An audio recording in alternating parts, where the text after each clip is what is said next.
There are 39 days until the transfer deadline on September the 1st, and it seems inevitable that Alexander Isak is going to dominate the headlines between now and then because the Newcastle forward has missed the club's pre-season tour to Singapore and South Korea. The club is citing a minor thigh issue, but I've been told that Isak is now ready to consider a move away from the club. He's got 3 years left of his contract at St James's Park, as we know. Newcastle are keen to offer him a new deal, but Liverpool's interest is strong. They made an inquiry about Isak last week and were told pretty clearly that Newcastle didn't want to offload the Sweden international, but Isak missed the 4-0 defeat at Celtic at the weekend, with Eddie Howe saying that he didn't feel that the forward was in the right frame of mind to play, having had a week of speculation. That seemed to be papering over the cracks a little bit, and now we have 4 or 5 days later, Isak doesn't go on the tour. There's a 30-man squad that's gone to the Far East with Newcastle. Isak isn't in it. Minor thigh injury, not the most serious of problems, so it does suggest that there is a standoff now between the club and the player.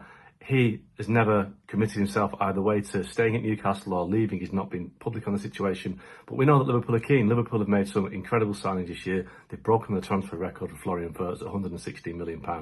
But if Liverpool are to get Alexander Isak, it will cost around £150 million. They would smash their transfer record, smash the British transfer record, make Isak one of the most expensive players of all time. Now, we know that there is interest in Isak as well from Saudi Arabia. Al Hilal have made enquiries. Arsenal have had a long-standing interest in Isak as well. Now, they're close to signing Victor Gyökeres from Sporting Lisbon. Ironically, Newcastle play Arsenal at the weekend on Sunday in Singapore, and Eddie Howe, who's not spoken since the weekend, his first press conference since this news about Isak missing the trip will be on Saturday in Singapore. So Eddie Howe will get lots of questions at the weekend just about Isak's future. But in this scenario, when a player doesn't make a trip, when a player makes it clear in certain ways that he's ready to consider a move, it usually means that the player gets a move. Newcastle don't need to sell. They got him on a long contract, but they have had a very unsuccessful summer in the transfer market, missed out on all the big targets, apart from Anthony Elanga.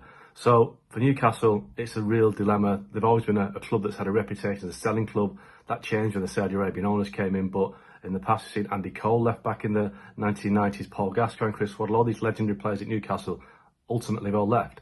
Will Alexander Isak be the latest, or will he stay and will Newcastle keep him at the club and help him forward their bid for the Premier League next season? But right now it's looking like Isak is on the way out at Newcastle. It's only a matter of where he goes and how much he'll cost.